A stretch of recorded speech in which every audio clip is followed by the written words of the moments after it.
No, I never wanted to become an engineer. I wanted to become a administrator. MBA करना चाहता था मैं। अब रिटेल के अंदर सबसे पहले चीज़ है इन्वेंटरी, इन्वेंटरी के बाद पूरा सप्लाई चेन के बाद प्राइसिंग, प्राइसिंग के बाद कस्टमर मैनेजमेंट, मैनेजमेंट के बाद बिलिंग, फिर कैश। इस तरह से आप पूरे पूरे रिटेल सिस्टम को कर सकते हैं। 2026 तक ही 67% रिटेल स्टोर में एआई का इन्वॉल्वमेंट हो जाएगा। सब बता रहे हैं कि एआई आने वाला है, नई तरीके की जॉब्स होंगी, नए तरीके का काम होगा, कई चीजों की जॉब्स जो है वो चेंज हो जाएंगी। एक हल्का सा चेंज आएगा और वो आएगा। नमस्ते, मेरा नाम पूर्व है और ये है फ्यूचर ऑफ रिटेल। और आज के हमारे गेस्ट हैं doctor Shimon Bhatnagar, ex Lava president, work with giants like Tech Mahindra, IoT and retail expert and an active investor, और सबसे important decades of experience working with actual FMCG retail data, no concepts but execution. तो आज उनसे ही पूछते हैं आपके मन के सारे सवाल। ये है future of retail powered by management technologies. मैं मतलब ये जानना चाहता कि ये पूरा जो ऐसे जर्नी पूरा है कि ये मतलब स्टार्ट कहाँ से हुआ? आपकी ऑफ कोर्स मुझे रिकॉर्ड करने के लिए कर रहा है या वैसे पर्सनल जानने के लिए? पर्सनल जानते जानते रिकॉर्ड कर रहा हूँ। मतलब लाइक वही जानना चाह रहा था कि शुरुआत पूरे इंडस्ट्री में आने की कहाँ से हुई।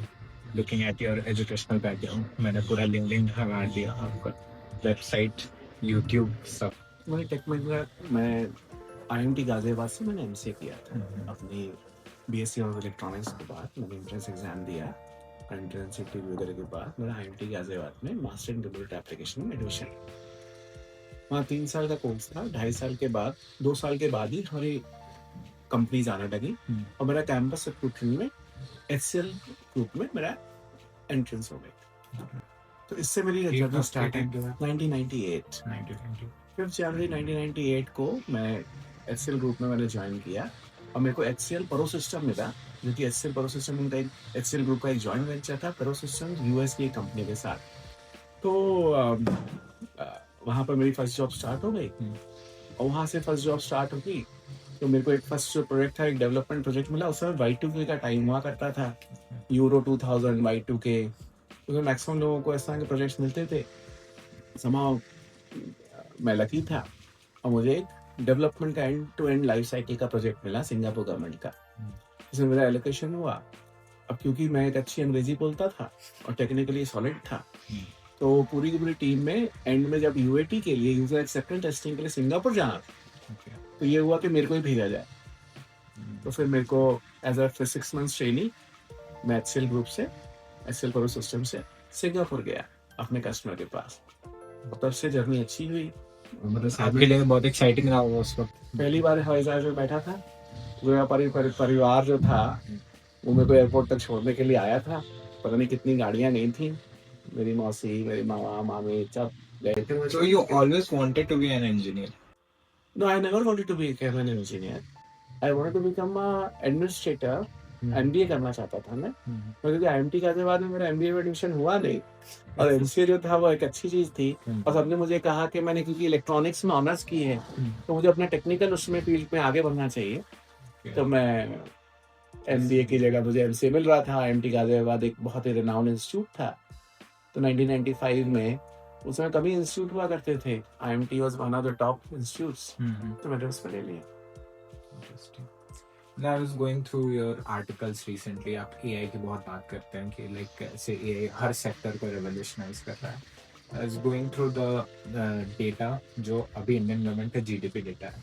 ऑलमोस्ट 10% का GDP share is of retail sector, जो इंडिया का रिटेल सेक्टर 1.3 ट्रिलियन डॉलर्स। तो उस सेक्टर में आपको क्या लगता है कि AI कैसे उस सेक्टर को इवॉल्व कर भी रहा है या नहीं इन कॉन्टेक्स्ट में? देखिए, एआई जो है, कोई सेक्टर ऐसा रहेगा ही नहीं जिसको इम्पैक्ट ना करे, और कोई को नहीं कर रहा ऐसा कोई सोचे तो गलत सोचे। और सबसे पहले यह समझना जरूरी है कि आर्टिफिशियल इंटेलिजेंस का मतलब क्या है। जब ह्यूमन बॉडी में जो स्पाइनल कॉर्ड होती है, कई बार रिफ्लेक्स एक्शंस के लिए वो ब्रेन को यूज नहीं करती। ठीक है, एक ही चीज को जब आप साइकिल चला रहे हैं तो साइकिल चलाने के लिए बार बार ब्रेन इस्तेमाल नहीं होता, बॉडी को रिफ्लेक्स से अपने आप चलने लगता है। कोई चीज आई तो एकदम आपको पता चल गया, बॉडी ने काम कर लिया, उसके लिए ब्रेन को प्रोसेस करने की जरूरत नहीं पड़ती। इसका मतलब ये है कि आपने अपनी बॉडी को इतना इंटेलिजेंट बना दिया, क्योंकि बार बार रिपीट करने से कि बॉडी अपने आप उसके ऊपर एक्ट करती है। इसी प्रकार आप अपने सिस्टम्स के अंदर मल्टीपल डेटा को यूज करके उन्हें डेटा सेट्स कहते हैं। उन डेटा सेट्स को यूज करके आप उनको ट्रेनिंग दे देंगे। ये क्वेश्चन हुआ तो ये आंसर, ये क्वेश्चन हुआ तो ये आंसर, ये क्वेश्चन हुआ तो ये आंसर, ये क्वेश्चन हुआ। इसे कहते हैं लार्ज लैंग्वेज मॉडल्स। आप उनके ना मॉडल्स क्रिएट कर देते हैं। तो डेटा सेट्स के बाद आपने लैंग्वेज मॉडल्स क्रिएट कर दिए, और उसके बाद आप किस क्वेश्चन का क्या आंसर देना वो सर्च करके मल्टीपल लोकेशन से आप दे पाएंगे उस डेटा सेट से। तो ये जो है सिंपल एक आर्टिफिशियल इंटेलिजेंस को समझाने का तरीका है। मगर इसको अगर हम यूज करने की सोचें तो चैट जीपीटी एक वेस्टर्न मॉडल से बना हुआ डेटा। इसका जो बेस डेटा सेट्स है वो विकिपीडिया है। वो विकिपीडिया के साथ साथ सोशल मीडिया है, कुछ और वेबसाइट्स, इससे वो डेटा न्यूज़पेपर्स, इन सबसे डेटा ले रहा है। सिमिलरली जो डीप सीक है वो चाइनीज डेटा सेट्स पे है ना? तो एक क्वेश्चन जो आप चैट जीपीटी से पूछेंगे उसका वही आंसर डीप सीक कुछ और दे देगा, और तरीके से देगा, है ना। Just for the sake of example, Indian context में यदि आप चैट जीपीटी से पूछें कि अरुणाचल प्रदेश कहाँ है तो बता देगा। चाइना के डीप सीक से पूछेंगे तो कहेगा कि I am not authorised to tell you. ये अगर कुछ और क्वेश्चन पूछिए। इसका मतलब ये है कि जो आपने डेटा फीड किया है उस डेटा के हिसाब से आपका सिस्टम उतना इंटेलिजेंट और करेक्ट आंसर देता।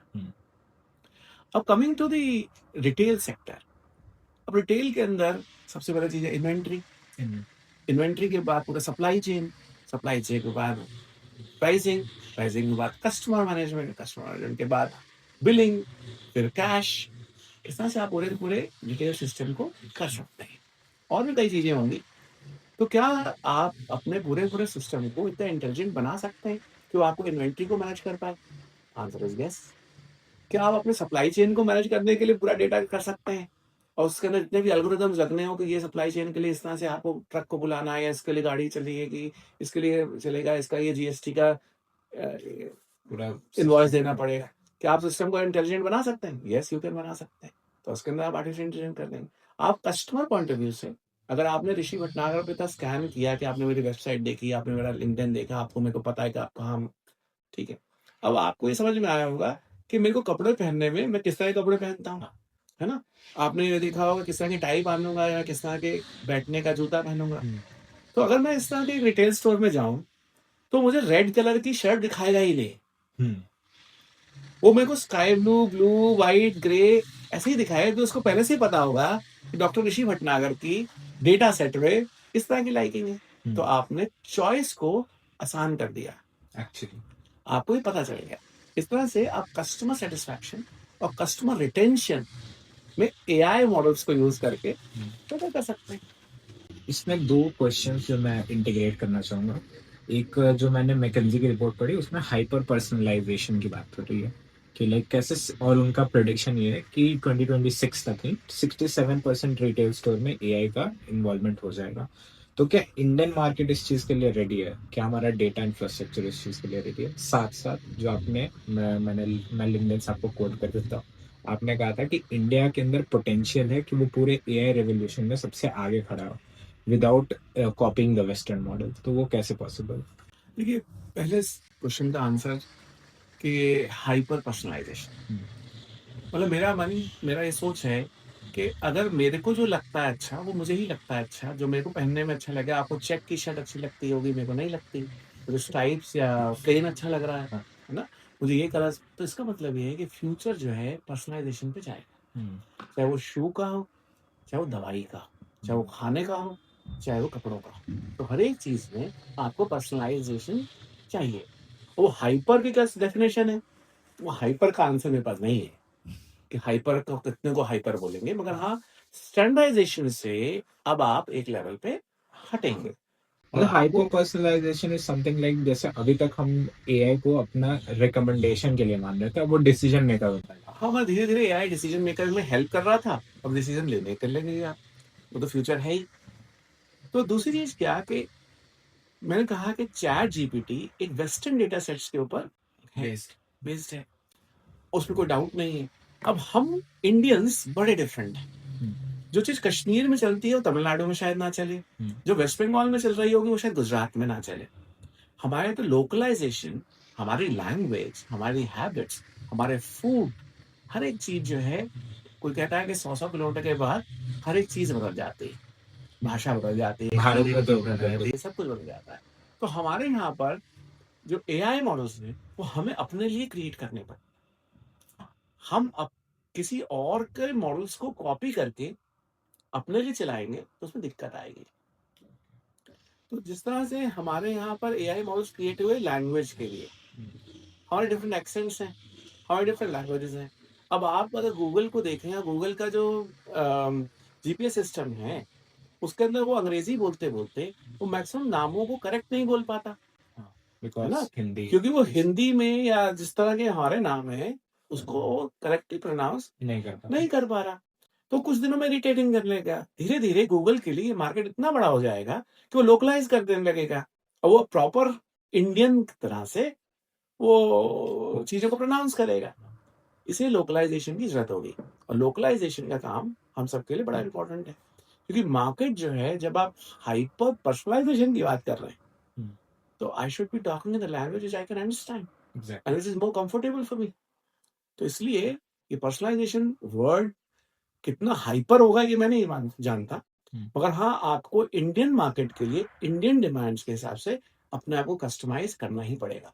और क्योंकि हम इतने बड़े हैं एज अ मार्केट, हमारे को अपने डेवलप करने ही पड़ेंगे लैंग्वेज मॉडल्स, तभी वो काम हो पाएगा। इसलिए जो मैंने उस समय कहा था, किस कंटेक्स्ट में कहा था ये मेरे को नहीं पता, मगर जिस तरह से वर्ड स्केल कर रहा है, we will become not only the development or system integration hub for the world, but also the R&D hub for the world. तो फ्यूचर में आपको एक ऐसी कंट्री जो कि डेमोक्रेटिक हो, यहाँ पर रूल ऑफ लॉ चलता, यहाँ की पॉलिसी के अंदर एक स्टेबलाइजेशन हो, जो अंग्रेजी बोलती हो, ऐसी बहुत सारी कंट्रीज जो कि इतना स्केल कर पाए हैं नहीं।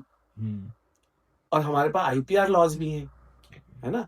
हम हर तरीके से किसी भी जेन्युइन लीगल फ्रेमवर्क के साथ काम करने के लिए तैयार है और हमारे पास वो स्किल सेट है, हमारे पास वो लैंग्वेज है, हम स्केल कर सकते हैं। इसलिए जो हम ग्लोबल डिमांड को फुलफिल करने के लिए इंडिया ही एक कंट्री बचे। सो मैं इस मामले में तो I completely agree. Physical retail की बात करते हैं, जैसे अभी तक जो डेटा इंफ्रास्ट्रक्चर या डेटा एआई की बात करते हैं उसमें मोस्टली लोग क्विक कॉमर्स की तरफ ज़्यादा फोकस करते हैं कि कैसे वो हमारे शॉपिंग पैटर्न्स को देखते हुए चीज़ों को रिकमेंड करता है। बट जो ऑफलाइन ट्रेडिशनल सेक्टर है, फिजिकल रिटेल सेक्टर, वो धीरे धीरे, जैसे फॉर एग्जांपल मॉल्स की बात करें तो वो एक्सपीरियंस जोन्स बनते जा रहे हैं रादर देन अ शॉपिंग जोन। तो उसका फ्यूचर एआई के आने के बाद आप कैसा देखते हैं? मतलब देखिए, फिर से वो hyper personalisation point of view आ रहे हैं।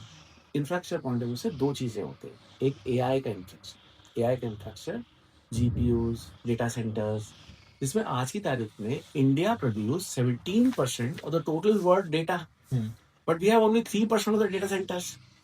ठीक है, that means we are producing much more data than the kind of data storage capabilities the country has. That means there's a need for huge amount of infrastructure requirements in the country. Data centres के बाद, storage के बाद, हमारा जो GPU system है वो आज की तारीख में जिस तरह का काम हम करना चाह रहे हैं, तो the cost of GPUs is extremely high and the availability of GPUs is not that much in India. तो जिस तरह का हम स्टार्टअप इकोसिस्टम, जिस तरह का हम एआई ग्रोथ को करना चाहते हैं, उतना बड़ा इंफ्रास्ट्रक्चर हमारे पास अवेलेबल है। तीसरी चीज है आपकी, जो एंड कंज्यूमर को जो आप एक्सपीरियंस देना चाहते हैं, वो एक्सपीरियंस देने के लिए जो आपने एक्सपीरियंस सेंटर्स या कुछ बनाए हुए हैं, शॉप्स क्रिएट करे हुए, रिटेल सेंटर्स किए हुए हैं, वो एआई के आने के बाद कैसे चेंज होंगे? वो एआई आने के बाद हो सकता है जैसे वर्चुअल रियलिटी शोज होते हैं, वैसे आप कहीं से भी बैठ के अपने आप को वो चीज चेक कर पाएंगे, है ना? और एक, क्योंकि ये एक अलग तरीके के पॉडकास्ट चल रही है, डिस्कशन चल रही है, एक अलग पॉइंट दे रहा हूँ। आप आज की तारीख में ह्यूमन के पास 5 सेंसेस हैं। हम देख सकते हैं, हम सुन सकते हैं, हम टेस्ट कर सकते हैं, हम सूंघ सकते हैं और हम स्पर्श करके फील कर सकते हैं। डिजिटल टेक्नोलॉजीज ने आज तक सिर्फ 2 ही चीजों को डिजिटलाइज करके ट्रांसफर कर पाए, एक ऑडियो और एक वीडियो। हम आई और ईयर के जो सब्जेक्ट्स हैं उनको हम रिकॉर्ड कर पा रहे हैं और उसको ट्रांसफर कर पा रहे हैं। मगर फ्यूचर में हम स्मेल, टेस्ट और टच की फील को भी कर पाएंगे। How ठीक are है, you so much like confident about it? I know this is going to happen. Okay, Okay. I know this is happening. I know that research has already started in these things. आज से अगर 150 साल पहले, 200 साल पहले कोई ये कहता कि आप वीडियो करके लाइव टेलीकास्ट कर पाएंगे या रिकॉर्ड करके भेज पाएंगे, तो साहब आपका यही प्रश्न करते हैं, आप कैसे करते हैं, ऐसा हो पाएगा, है ना? That time it was a utopian thing. है ना? तो ऑडियो और वीडियो आज हो गए, कुछ ही समय बाद आप स्मेल, टेस्ट और फील कर पाएंगे, और जब आप ये कर पाएंगे तब आपको जो लार्ज इंफ्रास्ट्रक्चर अगर खड़ा है उसकी जरूरत नहीं पड़ेगी, और जो आप एक पर्सनलाइज कस्टमर वो रखना चाहते हैं फील, वो आप दे पाएंगे।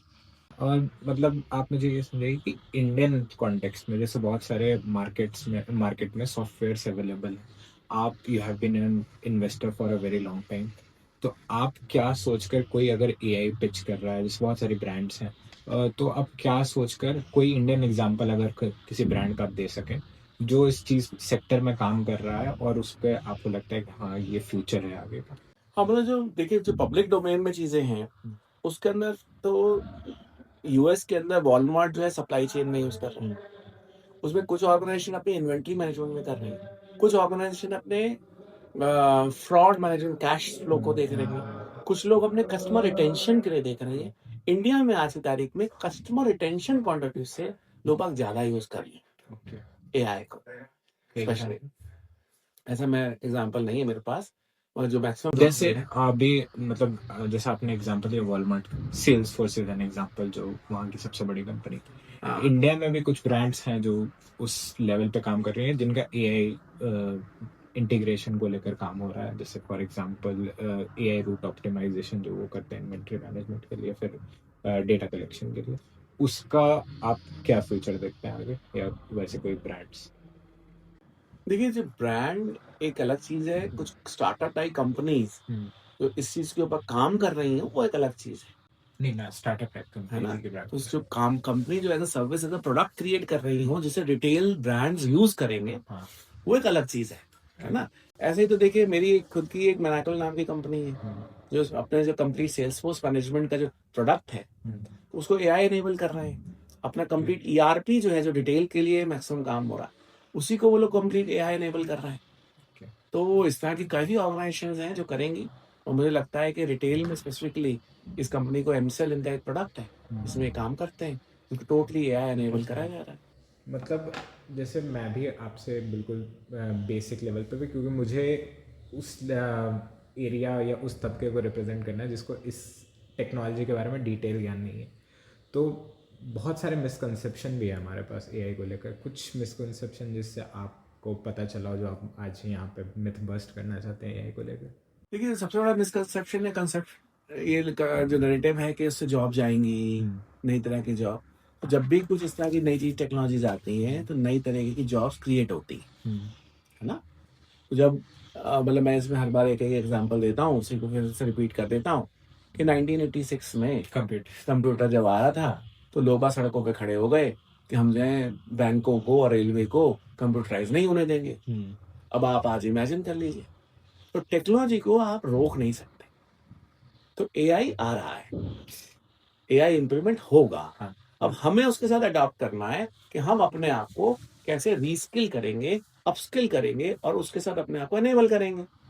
अगर हम ये सोचेंगे नहीं नहीं यार मैं तो आने नहीं दूंगा, मैं तो सड़क पर खड़ा होकर नारे बजाऊंगा, तो उससे कुछ होगा नहीं, क्योंकि टेक्नोलॉजी जब कन्वीनियंस देती है तो वो आती ही है। आप उसको थोड़ा डिले करेंगे तो अपना ही नुकसान करेंगे। हाँ, क्योंकि मैं अभी रिपोर्ट्स जो पढ़ रहा था उसके हिसाब से लगभग 89% मैकेंजी की रिपोर्ट है, 89% के आसपास ये, और 55% वर्कफोर्स इससे अफेक्ट होने वाला है अगले 1-2 साल में। तो आपके क्या टिप्स रहेंगे उस सेक्टर में जो लोग काम कर रहे हैं, रिटेल सेक्टर में स्पेशली? देखिए बात यह है कि पहले एक टाइम था जब हमें पता ही नहीं होता था कि कुछ आने वाला है ना? जब अंग्रेजों का राज था तो जो नॉटिंघम में और इंग्लैंड में फैक्ट्री लगी कपड़े बनाने की, तो यहाँ के मजदूरों को, यहाँ के चरखा चलाने वालों को उसने बताया ही नहीं हाँ कि कि ऐसा कुछ होने वाला, सबकी नौकरी चली गई। आज अब उस स्थिति में है जब हम ढोल बजा के सारी दुनिया को बता रहे हैं, हाँ, है ना, और हमारे प्रधानमंत्री जी स्वयं टेक्नोलॉजी savvy हैं, सबको बता रहे हैं हाँ, कि चीज हो रही है ना। गवर्नमेंट ऑफ इंडिया हर एक चीज में अवेयरनेस क्रिएट कर रही है, स्टार्टअप इकोसिस्टम कर रहे हैं, हम नई चीजें लेकर आ रहे हैं। तो ऐसा कुछ भी नहीं है जो हम छुपा रहे हो और प्रिपेयर ना करा रहे हैं। अगर मैंने स्वयं को प्रिपेयर नहीं किया तो गलती किसकी? मेरी, है ना। अगर आज की तारीख में मैं सोचूं कि मैं अपने कमरे में बैठा सोता रहूं तो सोता रहे, है ना। सब बता रहे हैं कि एआई आने वाला है, नई तरीके की जॉब्स होंगी, नए तरीके का काम होगा, कई चीजों की जॉब्स जो है वो चेंज हो जाएंगी। एक हल्का सा चेंज आएगा और वो आएगा। अब उसके लिए हम प्रिपेयर हों या शोर मचा के डरे, ये हम पे है। जितने बिलियनर्स आईटी रेवोल्यूशन नहीं लेकर आया था, उससे कहीं अधिक बिलियनर्स एआई रेवोल्यूशन लाएगा, है ना। ये भी आपकी मैकेंजी की रिपोर्ट कहती होगी, है ना। तो बात ये है कि जब ये हो रहा है, अब वो बिलियनर मैं बनूं, इसके बारे में सोचूं या ये सोचूं कि हाय मेरा क्या होगा। जैसे वही कि मेरे जैसे जो I think I am safe to say that I am young मेरे जैसे जो यंग प्रोफेशनल्स हैं जो अभी रिटेल इंडस्ट्री में बिल्कुल एंटर कर रहे हैं, उनके लिए जो एक टिप जॉब देना चाहेंगे ताकि वो एआई इंडस्ट्री में रिलेवेंट रहें। नहीं, एआई इंडस्ट्री नहीं, रिटेल इंडस्ट्री के आएंगे, इंडस्ट्री में जो AI मगर जो नया टेक्नोलॉजी आ रहा है उससे आप अपने आप को कैसे अवेयर करके अपना प्रोडक्टिविटी इंप्रूव करें। ये सारे टूल्स हमारी प्रोडक्टिविटी इंप्रूव करने के लिए हैं। अगर आपको कोई सीआरएम मिलता है, आप कस्टमर की डिटेल लेते हैं, आपको सप्लाई चेन में रूट मिलता है, आपको ये सारी चीजें आपके लिए हैं। अगर आप उसे बेटर यूज करके अपनी प्रोडक्टिविटी बेटर करेंगे तो आप अपनी कंपनी की ग्रोथ बढ़ाएंगे। अगर आप अपनी कंपनी की ग्रोथ बढ़ाएंगे तो कंपनी को फायदा होगा, आपको फायदा होगा, आप भी आगे बढ़ेंगे। आप इसे थ्रेट ना माने, आप इसको अपना पार्टनर माने, इसको अपना गाइड माने, इसको अपना हेल्प इन डिसीजन मेकिंग माने, है ना। क्योंकि जो data quality of data in garbage out. तो अगर आप उसका यार मैं इसको नहीं यूज करता तो आप अपने आप को पीछे लेके जाएंगे।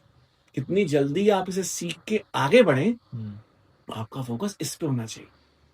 तो दो तरीके के लोग हैं जो इस नई टेक्नोलॉजी को यूज करके जॉब करेंगे, और कुछ लोग हैं जो नई तरह की टेक्नोलॉजीज क्रिएट करेंगे। एज एन इंडिविजुअल जो यंग ब्रेन्स हैं वो किस जाएंगे, उन्हें देखना है। पर दोनों ही एरियाज में उन्हें काम करना ही पड़ेगा। डॉक्टर जी आपने आईओटी सिस्टम्स पे भी बहुत काम किया है, तो मुझे एक चीज़ बताइए कि जो एआई इंटीग्रेशन की हम बात कर रहे हैं, अब सपोज एक ब्रांड है, उनके पास ट्रेडिशनल तरीके से वो काम कर रहे हैं और एआई रिवोल्यूशन में वो पार्टिसिपेट करना चाहते हैं, बट उनका जो अनक्लटर्ड डेटा है उनको क्या वो पहले उसको फिक्स करें फिर एआई इम्प्लीमेंटेशन करें, या बहुत सारे लोगों में डेस्परेशन देखे कि किसी भी तरह एआई इंटीग्रेट कर देना।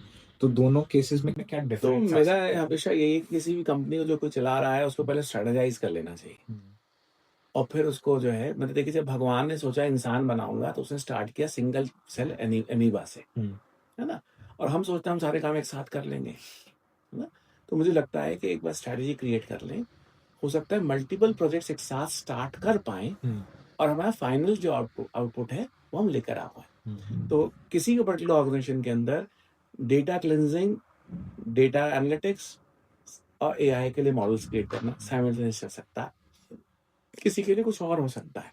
ये इंडिविजुअल कंपनीज के इंडिविजुअल रिक्वायरमेंट्स के हिसाब से और डिफरेंट प्लान करना पड़ेगा। इसके लिए कोई एक पर्सनलाइज्ड नहीं होगा फिर से। Very interesting and fascinating to see कि कैसे इंडिया जैसी अभी भी ट्रेडिशनल नोशन में जो थर्ड वर्ल्ड कंट्री है वो इस चीज़ पे एग्जीक्यूट करना चाह रही है, बिकॉज इट्स अगेन एक क्वेश्चन जो I am a student of political science, तो हमने जब पॉलिटिकल साइंस और हिस्ट्री पढ़ी तो हमें बताया गया कि कैसे हम फर्स्ट रेवोल्यूशन में पार्टिसिपेट करते हैं एग्रीकल्चर में, उसके बाद हमारा तुरंत फोकस शिफ्ट हो जाता है सेकेंडरी और थर्ड टर्शियरी सेक्टर में। आज हमारा मोस्टली जो रेवेन्यू जनरेशन है वो टर्शियरी सेक्टर से है, जो कि सर्विस सेक्टर है हमारा। तो क्या अब जो हमारा रेवोल्यूशन है उसमें कुछ स्टेजेस जो आपको लगते हैं कि कंसीडर करने चाहिए, जो प्रॉब्लम पहले आई वो अब ना आए? देखिए, जब आप सर्विस इंडस्ट्री की बात करते हैं और स्पेशली अगर हम आईटी की इंडस्ट्री की, क्योंकि वो एक लार्ज एरिया है, इसके ऊपर मैंने एक बड़ा एक आर्टिकल टाइप या ब्लॉग टाइप लिखा है। 2022 में total IT spend globally was 8.2 trillion, where India had exported only 200 billion, which is 2.4% of the total market. We pat our back saying that we are the largest SI of the world.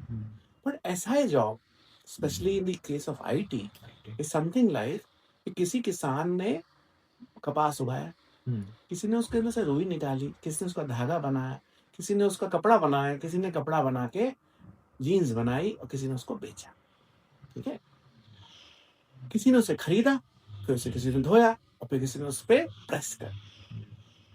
SI job is like a ironing of the kapda, because there is no platform and everybody will continue getting the money. and जैसे ही कोई काम खत्म होगा, कुछ होगा, तो क्या press मत कराओ, प्रेस घर पे कर लो। That means you are not making your end customer dependent on you. Okay? And you can be easily replaced. That's the SI job. And in most of our industry, we are into that. But now the question arises, 8.2 trillion में से 2 billion तो हम 200 billion India export करता है from all our company, but 8 trillion goes where? 8 trillion में से maximum जो है यूएस जाता है, क्योंकि जितने भी आप लैपटॉप यूज करते हैं उसके अंदर माइक्रोसॉफ्ट को आप लाइसेंस भी देते हैं। जितने आप मोबाइल यूज करते हैं उसमें एंड्रॉयड या iOS या मैकिन्टॉश के आप लाइसेंस भी देते हैं। आपने ओरेकल यूज किया, आपने सेल्सफोर्स यूज किया, आपने SAP यूज किया, आपने उस कंट्री के उस प्लेटफॉर्म के ओनर को वो दिया। इसका मतलब ये है कि हमें अपने सर्विस सेक्टर के अंदर हमें प्रोडक्ट और प्लेटफॉर्म्स पे पार्टिसिपेट करने की जरूरत। जिस तरह से हमने कोविन बनाया, इस तरह से हमने यूपीआई पेमेंट के लिए प्लेटफॉर्म क्रिएट किया, जैसे हमने आधार का एक कंप्लीट प्लेटफॉर्म क्रिएट किया और उसके थ्रू हमने डिफरेंट सर्विसेज स्टार्ट किया। अब अगर यही यूपीआई वर्ल्ड के किसी भी कोने में काम करेगा तो उसके प्लेटफॉर्म में पहली चीज क्या कि हमें जो है उन दूसरे प्लेटफॉर्म्स के लिए पैसे नहीं देने पड़ेंगे। और इंडिया जो डेटा सिक्योरिटी भी और हमारा अपना है। तो धीरे धीरे हमें अपने प्लेटफॉर्म, अपने प्रोडक्ट्स क्रिएट करने पड़ेंगे और तभी हम आत्मनिर्भर बन पाएंगे, वरना हम आत्मनिर्भर नहीं बनेंगे। सर, तो ये जिस आत्मनिर्भरता की हम बात कर रहे हैं उसमें आप गवर्नमेंट का रोल कैसे देखते हैं? जो भी आपने कोविन का एग्जांपल दिया यूपीआई, तो उसमें उनका एक बहुत इम्पोर्टेंट रोल रहा। एआई के रिवोल्यूशन के जब हम बात करें, अभी रिसेंटली कॉमर्स मिनिस्टर का स्टेटमेंट देखा हमने एआई के बारे में, या फिर जो अभी 10 मिनट्स डिलीवरी के ऊपर जो भी चीज़ें चल रही हैं, तो गवर्नमेंट का रोल और इन्वॉल्वमेंट तो है। क्या पॉजिटिव स्टेप्स लेने चाहिए गवर्नमेंट को ताकि ये रेवोल्यूशन एंड यूजर तक और एंड पार्टिसिपेंट तक पहुंचे इंडिया में? आज की जो गवर्नमेंट है वो बड़ी प्रोएक्टिव है और काफी स्टेप्स लेती है। और जो विजन है हमारे प्रधानमंत्री जी की, वो डेफिनेटली इंडिया को आत्मनिर्भर बनाने के लिए उसमें काफी काम है। अब सबसे बड़ी चीज है इंफ्रास्ट्रक्चर। इंफ्रास्ट्रक्चर का मतलब है जीपीयू, स्टोरेज। यहाँ मैंने बताया कि हम 17% टोटल डेटा प्रोड्यूस करते हैं और 3% स्टोरेज है। इसका मतलब है ये एक बहुत बड़ा काम है, इसमें हमें करना है।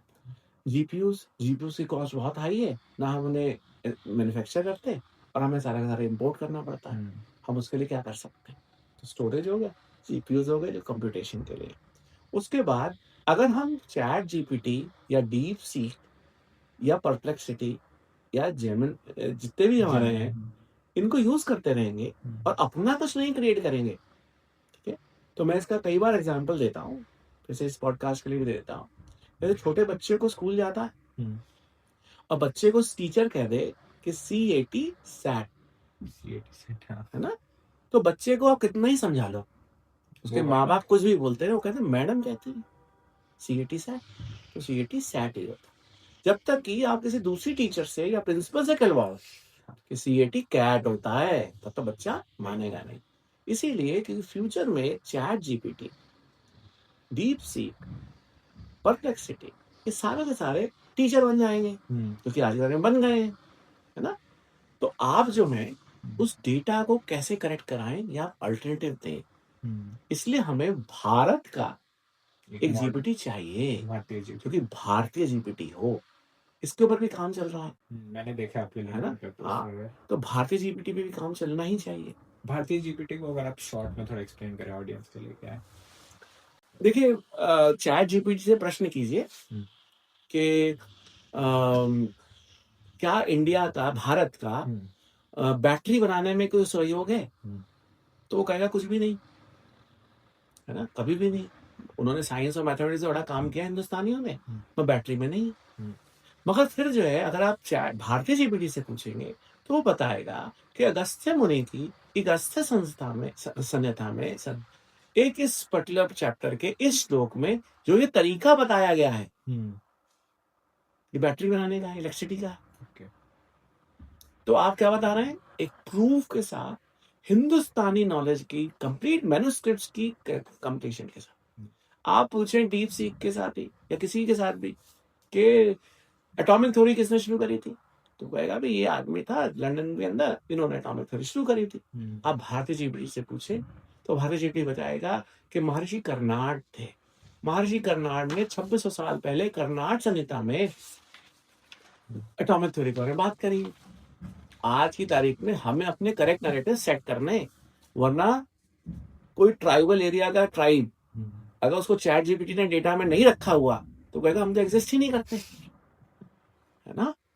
तो हमें अपने लिए एग्जिस्टेंस के लिए ये चीज करने की जरूरत है। सर की कहने की बात ये है कि इंफ्रास्ट्रक्चर, डेटा स्टोरेज, जीपीयूज और अपना जीपीटी बनाना, उस सभी काम के लिए गवर्नमेंट ऑफ इंडिया को काम करने की जरूरत है। उसके लिए स्टार्टअप्स को इतने एक्सपेंसिव जीपीयूज कैसे लो कॉस्ट में अवेलेबल कराएं, स्टोरेज कैसे अवेलेबल कराएं, डेटा सेट क्रिएट करने लिए कैसे हेल्प करें, इसके लिए कंट्री को काम करने की जरूरत है। जो आपने भारतीय जीपीटी का एग्जांपल दिया, तो जैसे चैट जीपीटी के एक चीज और ऐड कर दूं, एक रेगुलेटरी कंप्लायंस की भी रिक्वायरमेंट की जरूरत है ना, क्योंकि आपको जो एक फ्रेमवर्क क्रिएट करना पड़ेगा ताकि कोई कुछ भी ना बोल दे, है ना। आप अगर अभी चैट जीपीटी के थ्रू महर्षि कर्नाड की फोटो देखेंगे, ठीक है, आप महर्षि कर्नाड की फोटो देखें तो फोटो देख के ऐसा लगता है कोई डाकू हो ना, जिसे हम महर्षि कह रहे हैं और हम उसको एक अलग तरीके से फील करते हैं। वो अपने डेटा सेट के हिसाब से, उसकी गलती नहीं है, उसका डेटा सेट ऐसा कह रहा है। इसका मतलब है हमें इस तरह के डेटा सेट क्रिएट कराने की जरूरत है और हमें एक फ्रेमवर्क क्रिएट करना है कि कोई गलत चीज नहीं करे और गलत नैरेटिव सेट्स ना करें। एक जो नैरेटिव बायस जो आप जिसकी आप बात कर रहे हैं, उससे भारतीय जीपीटी भी कैसे रिफ्रेन कर सकता है कि वो सिर्फ मतलब कंपेयर और एनालाइज करके फैक्चुअल डेटा दे। एक आपको अकाउंटेबिलिटी लानी पड़ेगी सबके लिए, आपको अकाउंटेबिलिटी लानी पड़ेगी सबके लिए।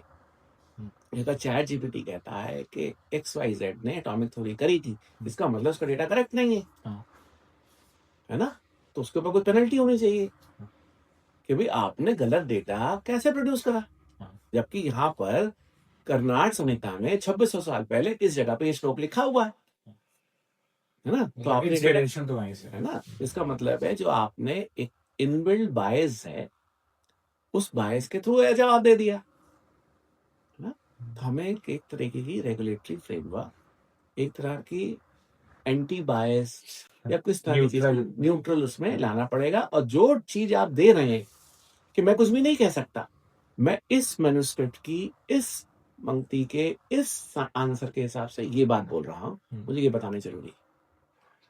मैं आखिरी क्वेश्चन पे हूँ सर, लास्ट मुझे बस एक आपको कोट करते हुए, आपने एक कॉन्फ्रेंस में कहा था कि जो एआई का सोल्यूशन स्पेशली रिटेल सेक्टर पर अगर हम वापस आए तो एआई का असली लॉजिक रिटेल सेक्टर में तभी तक है जब वो बिजनेस प्रॉब्लम को सॉल्व करेगा बिना बिजनेस मेंटर। तो आप 3 पॉइंटर्स दे दीजिए मुझे कि अगर कोई रिटेलर है तो एआई को कैसे यूज करे या उसका एआई का फ्यूचर क्या है, फ्यूचर ऑफ एआई का future business business point of view से ही कह रहा हूँ inventory management, supply chain management, customer retention, ये 3 तो बहुत इंपॉर्टेंट है। साथ में जो अगर फाइनेंशियल लॉसेस या कैश के पॉइंट ऑफ व्यू से देखें तो फ्रॉड मैनेजमेंट के लिए भी आप यूज कर सकते हैं। इंडिया में कोई एक सेक्टर जिसमें एआई का फ्यूचर आपको, मतलब रिटेल के ये जितने आपने सेक्टर्स बताए उसमें से कोई एक सेक्टर जो बहुत ज्यादा आपको लगता है कि फ्यूचर में एक्सप्लोर या एक्सपैंड हो सकता है? मेरे को लगता है कि देखिए शुरुआत में तो जो ओनर होगा उसको अगर इन्वेंट्री मैनेजमेंट या सप्लाई चेन में फायदा हो जाए तो अच्छा है। मगर वो सबसे ज्यादा फ्यूचर में कस्टमर रिटेंशन में इस्तेमाल है, ऐसा मेरे को, क्यों? क्योंकि कस्टमर ही पैसा देता हाँ। है ना, और कस्टमर को ही आपको फॉलो करना पड़ेगा, और कस्टमर की रिक्वायरमेंट्स को अगर आप सही तरीके से फॉलो करेंगे तो इसके अंदर जो है लोगों का इंटरेस्ट आएगा, टिकट साइज भी बढ़ सकता टिकट है। साइज पर पैसा बढ़ेगा ना, क्योंकि जो इन्वेंट्री मैनेजमेंट है या सप्लाई चेन मैनेजमेंट है ये ऑपरेशनल एफिशिएंसी ला रहा है, जबकि कस्टमर रिलेशनशिप आपका बिजनेस का है। तो ये टॉपिक एक्चुअली ऐसा है ना कि इसमें हम बैठकर बहुत लंबी देर की बातचीत कर सकते हैं, बट मैं जानता हूँ आपके पास और भी चीजें हैं, आप बहुत ज़्यादा बिजी हैं। Thank you so much, thank you time for निकाला। Your time, thank you for और कॉलिंग मुझे लगता है कि जितने भी लोग देख रहे होंगे वो उनको बेसिक अंडरस्टैंडिंग तो हो गई होगी जो हमारा फ्यूचर है रिटेल का। इस तरीके से और एपिसोड्स हम लाते रहेंगे, उम्मीद करते हैं कि आपको पसंद आया। Thank you so much sir. Thank you.